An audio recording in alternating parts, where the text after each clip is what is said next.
The thing that I find really fascinating about this piece is that it appears to be one thing and actually works on many, many levels of other things. There's some sort of trope at work or archetype of this notion that someone, an outsider, comes into a unit and causes disruption.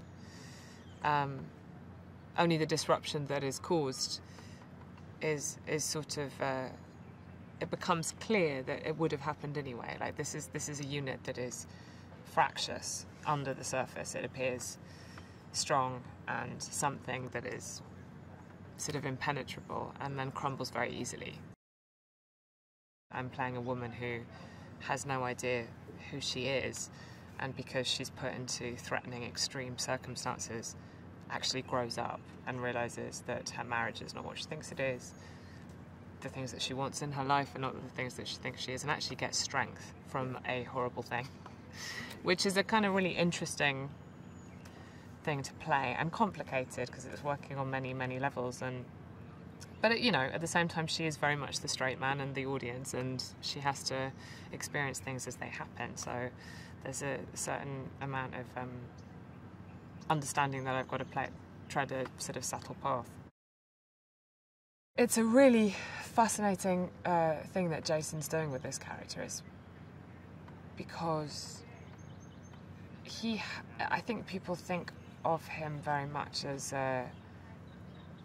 when you see him on screen, there's a sense of immediate trust and camaraderie and expectation of humour and wit, and that you're safe with him.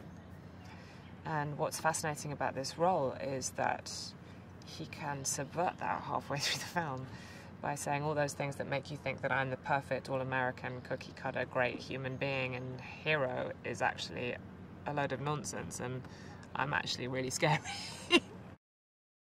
This is not a healthy relationship, these two characters, although for the first half of the film they look fine, you know, they seem happy, we're not talking about easy black and white versions of good and bad.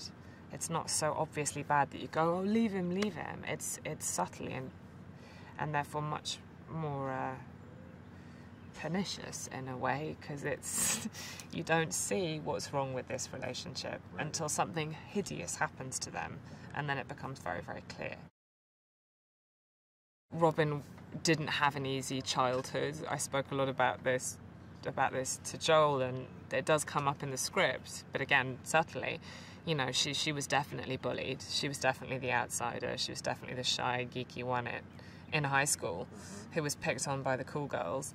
And so she sees in someone like that, who doesn't find it easy to express themselves socially or whatever, not exactly a kindred spirit, but a certain amount of sympathy. You know, and straight off the bat, she's able to talk to him more easily, louder, more confidently than you ever see her speak to her husband in the early part of the film, which is ironic. And, you know, and so I think she thinks that he's, you know, a fundamentally decent human being.